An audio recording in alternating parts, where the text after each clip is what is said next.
Drug abuse, also known as substance abuse, is a problem worldwide. In Nigeria, statistics from the National Drug Law Enforcement Agency, NDLEA, indicate that 40% of the nation's youth use hard drugs, with the northwestern part of the country having the highest rate.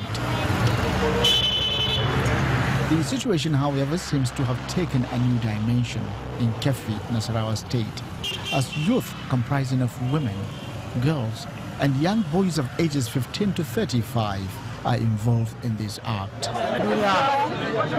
This is Ungozu Pius. She is known as a dealer of hard drugs in Kefi. Right by her gate is a peephole where youth who come to patronize her beacon for whatever brand of drugs they want.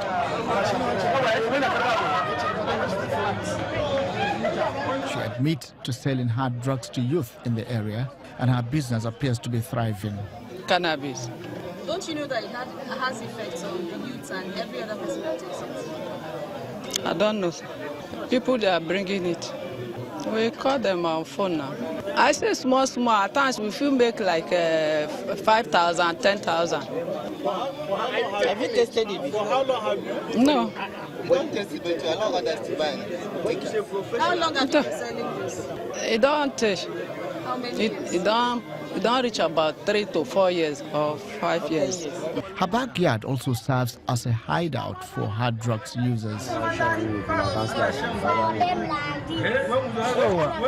One of the youth who was bold enough to speak on camera tells us why he takes hard drugs. Once if my promotion is high, I take 10 a day. Now if my promotion is not higher, I only take 5. Then if I want to do with other people, I take 2. The rise in cases of drug and substance abuse in the area is the reason these youth and elders have led a campaign to pharmacies and drug stores.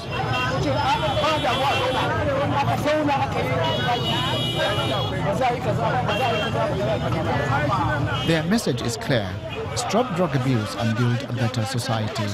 Our youth are all bedeviled with this menace, and I believe this is due to lack of, things to do. We have a lot of graduates that have nothing to do, a lot of, talented individuals and youth that, are talented, but they don't have enough, support in terms of harnessing that talent.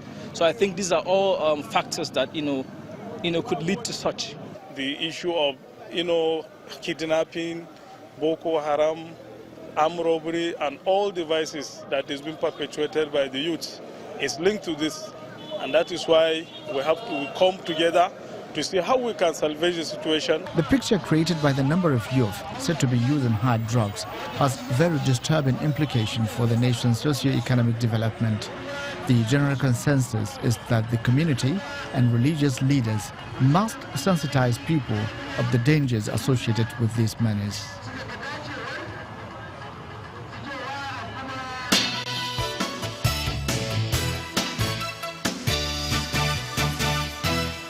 Welcome back. It's our concluding moments now. But speaking about operations and just a few things. First, the government has announced this ban on that's importation of the active ingredient in codeine. But the question now would be, much as that is intended to solve the problem, but we know what happens when some of these items are banned. People start smuggling them. It becomes hot cake. That's right. We've seen that with some products, agricultural products, turkey and the rest of them, poultry. Does government, including NAFDAC, do we have the capacity to enforce this ban? Actually, the reaction of the government is very good because the ban should be in place until we re-evaluate all the processes, regulatory processes, manufacturing controls, drug distribution controls. And if we then find out that we could actually have a restricted use of codeine containing medicine, it doesn't have to be syrup. We've been thinking of actually making tablets of it, or encouraging manufacturers to make tablets of it.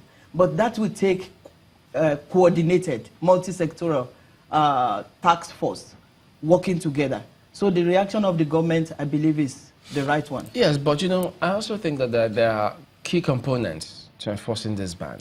Also a multi-sectoral one, as you just highlighted, if I could draw on that. Because now that this has been banned, you're not at the port, as you say. You're only invited. That has not been addressed. You can't enforce that at that stage. Distribution of this product, the ones that are out there, how do we ensure pharmacists don't dispense these drugs? Over the counter, is that working?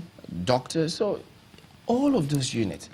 Has anything been done about ensuring that everyone is on board concerning what they need to do to enforce this? That is why there will be time. There's a need for time to coordinate, to put things in place. As we speak, the presidency has actually written a letter to return NAFDAC to the ports. 2 weeks ago, the letter was still with the Ministry of Trade, and we're expecting to receive the letter because without NAFDAC being at the port, like you said, we are just hiding our heads in the sand. Tell us how socially, or should I say, this social vice, how deep is it? What are we up against? The social aspect, I've always been a community-focused person. I did screening of 10,000 women in Nigeria to identify positive, HIV positive women to save our children. So I've always been community focused, and that was part of what has been driving me. Because, like I said, a country cannot be greater than its youth. Last year, I was given an award by the National Academy of Pharmacy, and while we were eating, I met 2 young people, and they said, oh, we're part of the young pharmacist group. I said, really? I love younger people because they keep me straight, so to say, you know. And as soon as I got into office as the DG of NAFDAC, I contacted them that we need you. You are our future. So what we are doing right now, as part of this national launch awareness program against drug abuse, is to you young pharmacists. There are thousands of them all over the country. So NAFDAC and Young Pharmacists Group, which is a subgroup of Pharmaceutical Society of Nigeria, PSN, we will be going to different parts of the country. We're starting from Kano, and then we go to Yola, and then go to Lagos, or come to Lagos. Because the problems are dire in the north. Somebody sent me a video of a 6-7-year-old using pure water plastic sachet to sniff drug.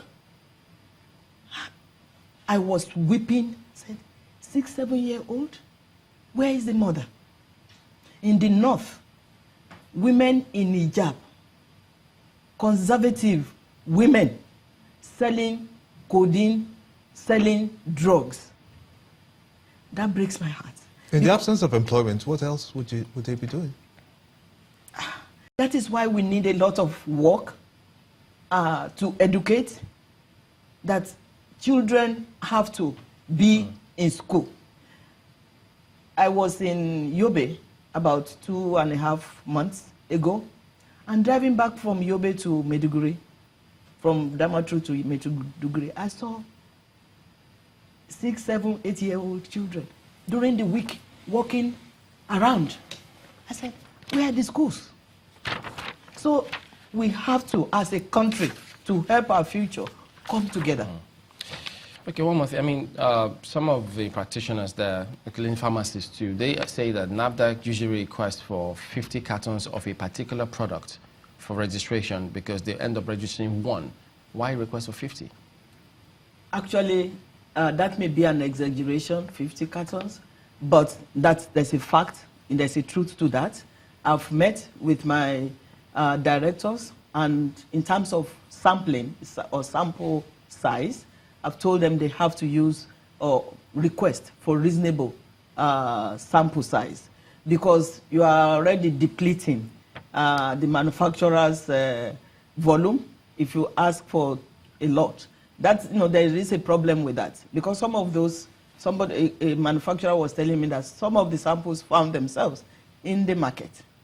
So that is part of the cleaning up, so to say, that I'm doing. And the staff has responded positively, which is one thing that gladdens me. All right, we wish you all the best, because this is a job of work that you have on your hands to carry out. Well, Moji Adeyeye is the Director General of NAFDAC. She's a Professor of Pharmaceutics, Manufacturing Science, and Drug Product Evaluation. Thank you for coming on this morning. Thank you so much. Thank you. All right, that's it for now. Even though later we'll have, of course, to revisit the matter. But now we'll turn our attention to something else.